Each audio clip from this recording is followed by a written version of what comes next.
አይዟችሁ ይሄም ቀን ያልፋልና በተስፋ ተጽናኑ። እግዚአብሔር ስለናንተ ዝም ሊል አይችልምና በዚህ ቃል ደስ ይበላችሁ።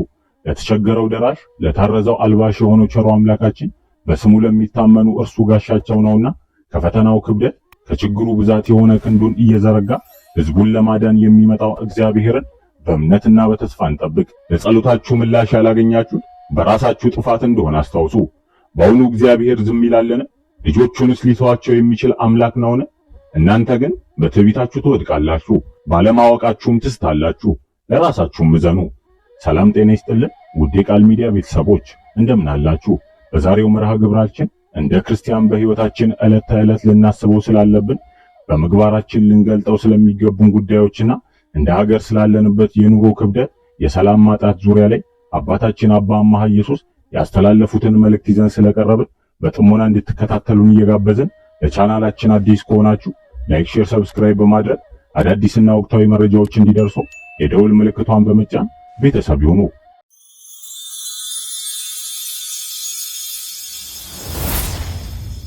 አንዳንዴ እኛ የሚጠበቅብንን እያደረግን እግዚአብሔር የዘገየ ወይንም ዝም ያለን ሲመስለን ለምን ልንል እንችላለን። ተስፋ ወደ መቁረጥ የምንሄድም አንጠፋም።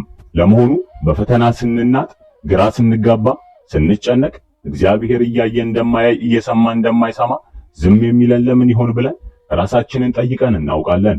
በእርግጥ እግዚአብሔር ቸር መሆኑን በእርግጠኝነት የሚያምን ሰው በእንዲህ አይነት ጥያቄ አይፈተንም። በዓለም ስንኖር መከራና ደስታ፣ ውድቀትና ስኬት፣ ድካምና ብርታት፣ ልዩ ልዩ ነገሮች ይፈራረቁብናል። በእርግጥ ይህ አዲሳችን አይደለም ያሉት አባ አምሃ ኢየሱስ በዓለም ሳላችሁ መከራ አለባችሁ ተብለናልና እንኳን በክርስትና ሕይወት ውስጥ ያለን መንፈሳዊ ጠላት ያለብን ሰዎች ይቅርና ማንኛውም ሰው በመሆኑ ብቻ ውጣ ውረድ ያጋጥመዋልና መከራ ውስጥ ብትሆኑ ደስ ይበላችሁ ብለዋል። እኛ ክርስቲያኖች ደግሞ ሰው ሁሉ ከሚፈተነው በተለየ መንፈሳዊ ዓለምን እያሰብን ስለምንኖር የበለጠ እንፈተናለን። እንዲሁም ቅድስት ቤተክርስቲያን ትፈተናለች። ቤተክርስቲያን ከመከራ ተለይታም አታውቅም። ገና ከዓለመ መላእክት ጀምሮ መከራዎች ይለዋወጡባታል። በግል ሕይወታችንም ሆነ እንደ ቤተክርስቲያን በሚገጥሙን ፈተናዎች በተለያየ መንገድ መፍትሄ ለመፈለግ ጥረት ማድረግ ለኛ ለክርስቲያኖች የተለመደ ብቻም ሳይሆን የሚጠቅምም ጭምር ነው። እንደ ፈተናው ሁኔታ የምንሰጠው ምላሽ የተለያየ ይሁን እንጂ በአቅማችን የድርሻችንን ለመወጣት ጥረት እናደርጋለን። ሆኖም አንዳንዴኛ የሚጠበቅብንን እያደረግን እግዚአብሔር የዘገየ ወይንም ዝም ያለ ሲመስለን ለምን ልንል እንችላለን? ተስፋ ወደ መቁረጥ የምንሄድም አንጠፋም።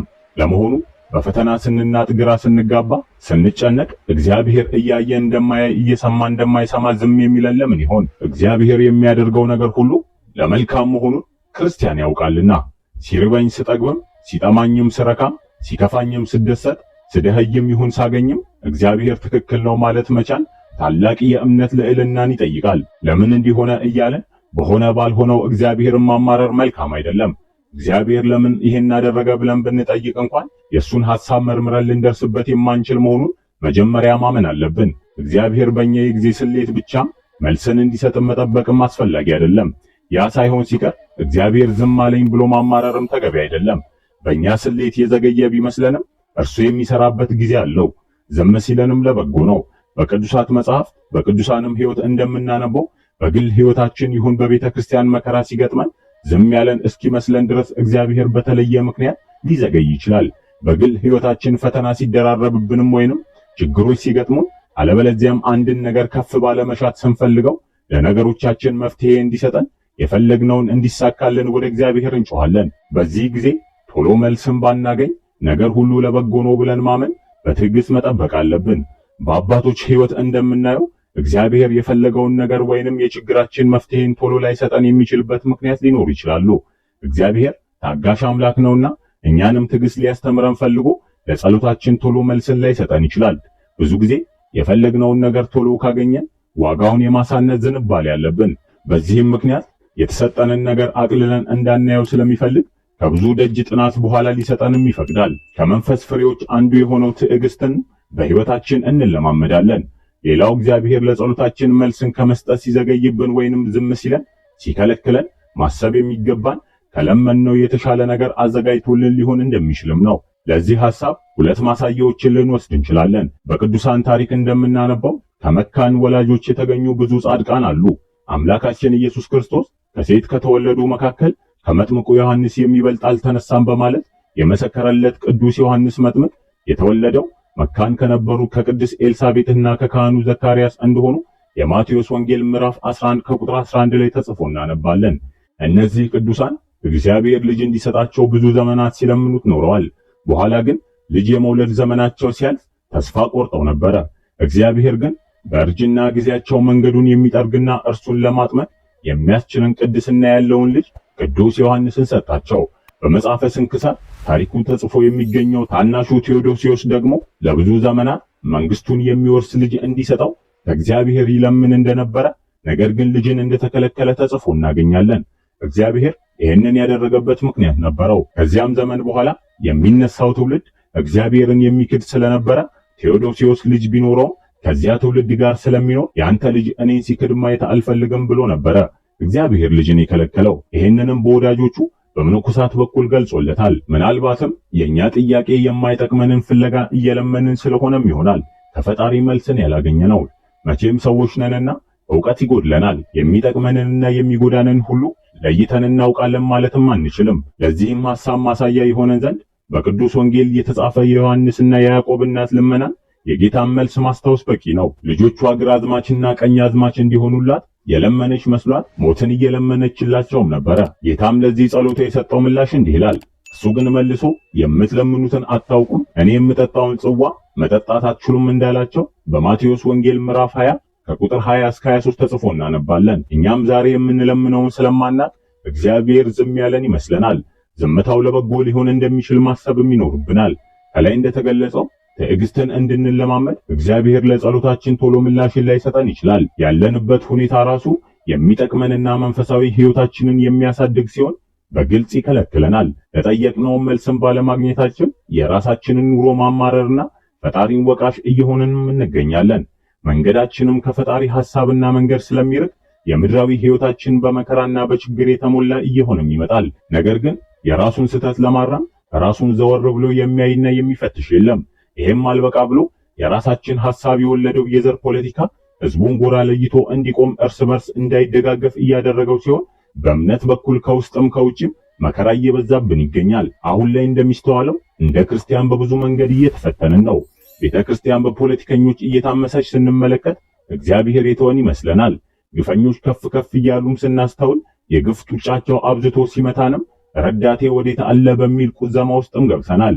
በቤቱ እየተመላለስንና እንደ አቅማችን ፍቃዱን ለመፈጸም እየታገለን ጤናተን ስንሰቃይ፣ ገንዘባተን የምንበላውና የምንጠጣውን ነገር ለማግኘት እንኳን ስንንገዳገድ፣ በስራና በተሰማራንባቸው ስፍራዎች ጠላት ምቀኛ ሲበዛብን፣ በዚህ ምክንያቶች ምሬት ውስጥ ገብተን በእምነት መቀዝቀዛችን እየታየ ያለ ነገር ነው። ከዚህም በላይ በእምነት ምሳሌ ያደረግናቸው ምናልባትም ወደ ቤተ እግዚአብሔር ለመቅረብ ምክንያት የሆኑ ሰዎች ከፍ ሲልም ቃለ እግዚአብሔርን ያስተማሩና ትናንት በብዙ መልኩ ሲያጽናኑን የነበሩ ሰዎች ከሃይማኖት ወጥተውና ከመልካም ምግባር ርቀው በዚህ ዓለም የዘረኝነትና የሁሉም ለኔ ፖለቲካ ተነክረው ስንመለከት እነርሱ እንዲህ ከሆኑ በማለት ከቤቱ የራቅን ከመንፈሳዊ ነገሮች የተፋታን ሰዎች ቁጥራችን ቀላል አይደለም።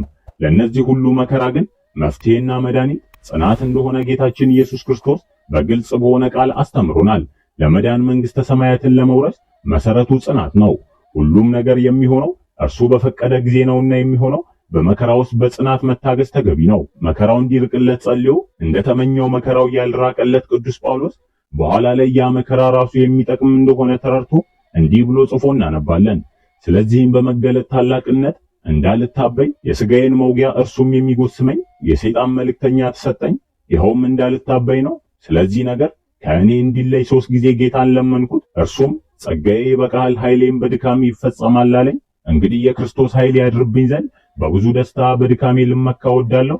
ስለዚህ ስለ ክርስቶስ በድካም በመንገላታቴም በችግር በስደትም በጭንቀትም ደስ ይለኛል፣ ስለ ደካምኩም ያን ጊዜ ኃይለኛ ነኝና በማለት ተናግሯል። ፈጣሪን ታምኖና ታግሶ ነገሮች እንደሚለወጡ በማመን ተስፋን ሳይቆርጥ እንዲኖርም ነው ብለዋል። አምላካችን እግዚአብሔር ሁሉን ቻይ ነው፣ የሚሰራበትም የራሱ ጊዜ አለው። ጊዜው እስኪደርስ እርሱን ተስፋ እናድርግም ብለዋል። ሕይወታችን ያለ ተስፋ ባዶ ነው። ያለ ተስፋ መኖር አንችልም። ተስፋ ከሌለን ማንኛውንም አይነት የኑሮ ገጠመኝና ችግር ማሳለፍ አይቻለንም። የሰው ልጆች ዋነኛ ብርታት ተስፋን ማግኘትና በተስፋ መኖር ነው። የመጀመሪያው ሰው አዳም የአምላካችን የእግዚአብሔርን ሕግ ተላልፎ አትብላ የተባለውን ዕፀ በለስ ከበላ በኋላ የሞት ፍርድ ተፈርዶበት በምድር ላይ ሲኖር በሐዘንና በጭንቅ ነበረ። ሆኖም ግን ፈጣሪ የልቡን ጭንቀትና ሐዘን ተመልክቶ ሊምረው ስለወደደ ከልጅ ልጁ ተወልዶ እንደሚያድነው ቃል ገባለት። ይህም ለአዳም ትልቅ ተስፋ ስለነበረ ትንቢቱ ይፈጸም ዘንድ በተስፋ ጠብቋል። ሰዎች በምድር ላይ ልንኖር የምንችለው ተስፋ የምናደርግበት ነገር ሲኖረን ነው። አዳም ማጥፋቱን አውቆና አምኖ ምሕረትን ስለለመነ ወደ ቀደመ ክብሩ ተመልሶ መንግስተ ሰማያትን መውረስ እንደቻለ እኛም ተስፋ ማድረግ ያለብን ተስፋ መንግስተ ሰማያትን ነው። ይህም የምድር ሕይወታችንን በመልካሙና በእውነተኛ መንገድ እንድንኖር ይረዳናል። ለዚህም ምሳሌዎች የሆኑትን የጻድቃንና የአባቶቻችን የእናቶቻችን ታሪኮች ምስክሮች ናቸው። ጻድቁ ኢዮብ ሀብቱንና ንብረቱን እንዲሁም ልጆቹን በሙሉ አጥቶ በዚያም ሕመምና በሽታ በተፈራረቀበት ጊዜ እንኳን በእግዚአብሔር ተስፋ ሳይቆርጥ ብርሃንን ተስፋ አደረግኩ በማለት ተናገረ እንጂ አምላክን እንዳላማረረ ቅዱስ መጽሐፍ ይነግረናል። ይህም ለኛ ትልቅ ትምህርት የሚሆነን ነው። በእርግጥ እንደ ኢዮብ ያለ መከራና ችግር ሳይደርስብን በራሳችን ችግር ተውጠን ባለንበት በዚህ ጊዜ ተስፋ ማድረግ የምንችለው አምላካችንን ሊሆን ይገባል እንጂ በሆነው ባልሆነው ነገር እግዚአብሔርን ማማረር ራስን ለባሰ ችግር ማጋለጥ ነው። እግዚአብሔር አምላክ በሕይወት ውስጥ የሌለ ሰው ተስፋ ሊኖረው እንደማይችል በቅዱሳት ታሪክም ብቻ ሳይሆን በራሳችንም ተሞክሮ የተመለከትነው ነውና መጠንቀቅ አለብን። ብዙዎቻችን ሳናውቅም ሆነ አውቀን ከገባንበት ችግር ለመውጣት አቅቶን ሰንባዝን የከረምንና ግራ በመጋባት መፍትሄ መስሎን ወዳልሆነ ነገር የገባን ልንሆን እንችላለን። ለምሳሌ ሰዎች ችግራቸውን ለመፍታት ከገቡበት ዕዳ ለመላቀቅ ሲሉ ወደ ባዕድ አምልኮት ውስጥም ይገባሉ።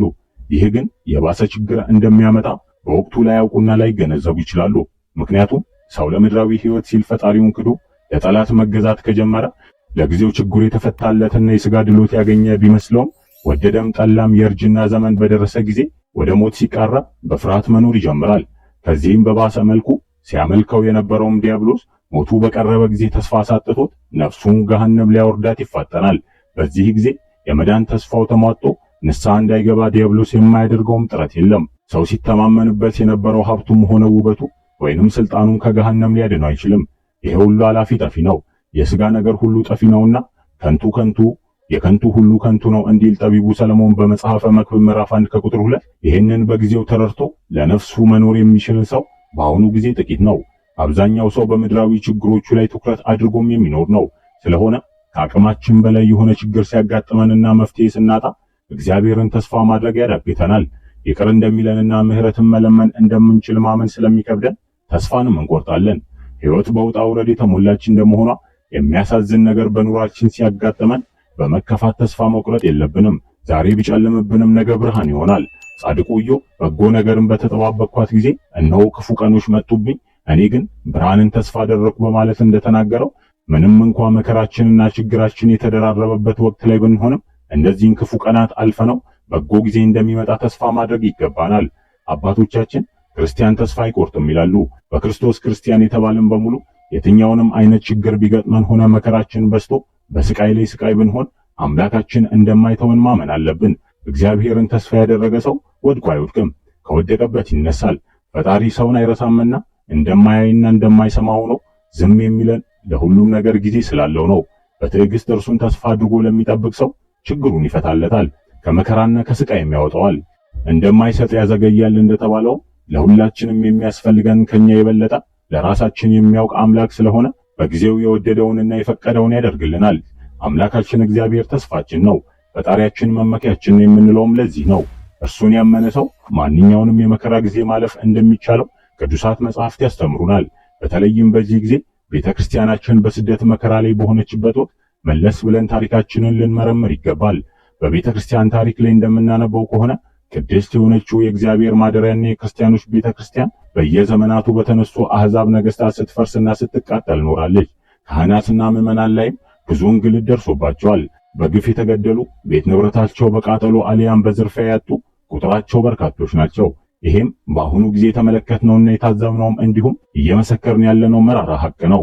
ሰዎች ያለ ጥፋታቸው ወንጀለኛ ተብለው ሲታደኑ፣ ሲታሰሩና በአሰቃቂ ሁኔታ ሲገደሉ በዓይናችን አይተናል። የፍትህ ያለ እስክንል ድረስም ግፍም ተፈጽሞብናል። ይሄ ሁሉ ለምንድን ነው በእኛ ላይ ደረሰብን ብለን መጠየቅ ግን ተገቢ ነው።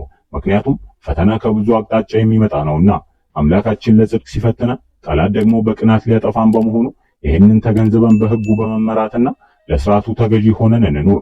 ካልሆነ ግን የእግዚአብሔር ቁጣ የማይመለሱ ኃጢአተኞች ላይ የሚበረታ ስለሆነ ለተቃጣ መቅሰፍትና ቅጣት እንዳረጋለን። ተስፋ ከሚያሳጡን ዋነኛ ነገሮች ኃጢአት ቀዳሚና ተጠቃሹ ነው። በጎውን ትተን ክፋትን ስናስብ ስንበድል ከአምላካችን ስለምንርቅ ለመዳን ተስፋ አይኖረንም። ኃጢአት በሰራን ቁጥር ደግሞ እግዚአብሔርን እንደበደልን ስለምናውቅ ይቅርታና ምሕረትን ማግኘት እንደማንችል በማሰብ እንጀምርና ከአምላካችን እየራቅን እንዲሁም የመዳን ተስፋችን እየመነመነም ይሄዳል። ኑሯችንም በጭንቀት የተዋጠና ሰላምና ረፍት ያጣም ይሆናል። ስለዚህ መልካሙን ሕይወት ለመኖርና በጎንም ቀኖች ለማየት ተስፋችንን እግዚአብሔርን በመፍራትና ለእርሱ በመገዛት መኖር ያስፈልጋል። በእርግጥ የክርስትና ሕይወት መንገዷ ጠባብ መተላለፊያዋም ውስን እንደሆነ ይታወቃል። በመሆኑም ስርዓቱን መጠበቅ ይከብደናል በሚል ሰበብ በተሳሳተ መንገድ መጓዝና በተጣመመ ጎዳና መራመድ መጨረሻው ገደል መግባት ነው። ሐዋርያው ቅዱስ ሉቃስ ወደ ጠባቡ በር ትገቡ ዘንድ በርቱ በማለት እንደተናገረው ይህንን እውነት ለተረዳ ሰው የመኖር ትርጉምን ማወቅ ይቻለዋል። እኔ መንገድና እውነት ነኝ ሕይወትም ነኝ በማለት አምላካችን ጌታችን መድኃኒታችን ኢየሱስ ክርስቶስ በዮሐንስ ወንጌል ምዕራፍ 14 ከቁጥር 6 ተናግሯልና ትክክለኛውን መንገድ ጌታችን መድኃኒታችን ኢየሱስ ክርስቶስ የመሰረተው መከራ መስቀሉን የምንቀበልበት፣ ለእርሱ ፍቅር ስንል ስጋችንን የምናራቁትበት፣ ከፍ ሲልም ሰማዕት የምንሆንበት የክርስትና ሕይወት ነው። ቃሉ የታመነ ነው። ከእርሱ ጋር ከሞትን ከእርሱ ጋር ደግሞ በሕይወት እንኖራለን። ብንጸና ከእርሱ ጋር ደግሞ እንነግሳለን። ብንክደው እርሱ ደግሞ ይክደናል። ባናምነው እርሱ የታመነ ሆኖ ይኖራል፣ ራሱን ሊክድ አይችልምና። ሰው እውነተኛውን የክርስትና መንገድ እየተከተለ ማናቸውንም መከራና ፈተና ቢገጥመው ወደፊት ሊሰጠው ካለው ክብር አንጻር መከራው ኢምንት እንደሆነ ሐዋርያው ቅዱስ ጳውሎስ ሲያስረዳ ለኛ ይገለጽ ዘንድ ካለው ክብር ጋር ቢመዛዘን የአሁኑ ዘመን ስቃይ ምንም እንዳይደለ አስባለሁ በማለት በሮሜ መጽሐፍ ምዕራፍ 8 ከቁጥር 18 ተናግሯል። ቃሉን እናስተውል። ክርስቶስ ስለምን ሞተ ብንል እውነተኛ ሆኖ ሳለ እንደ ሐሰተኛ ቆጥረውት በሐሰት ወንጅለውት እንደሆነ እናውቃለን። ከእርሱ ጋር መሞት ማለት እውነተኛ ሆኖ ሳለ በሐሰት መወንጀል ቢመጣም እርሱን በማመን በመከራ ጸንቶ መገኘት ነው። ከእርሱ ጋር ብንጸና ደግሞ እርሱ ፈጣሪያችን ክርስቶስ ምሳሌ ሊሆነን እርሱ በዘረጋት የእውነት መንገድ ተጉዞ መከራን ሲቀበል በእውነት እንደጸና እኛም በእርሱ መንገድ ተጉዘን በእርሱ ጎዳና ብንጸና ከዚህ ዓለም መከራና ፈተና ስናልፍ ፍጻሜያችን ከእርሱ ጋር በመንግስቱ መኖር ነው። በቅዱስ ቃሉ እየተጽናና ተስፋ መንግስተ ሰማያትን እያሰብን እኛም እንኑር እያለን መርሃ ግብራችንን እዚሁ ላይ ያበቃን። አምላካችን እግዚአብሔር ለሀገራችንና ለቤተ ክርስቲያናችን ሰላም አንድነትን ይስጥ። ወስብሐት ለእግዚአብሔር ወለወላዲቱ ድንግል ወለመስቀሉ ክቡር። ይቆየን። ቃል ሚዲያ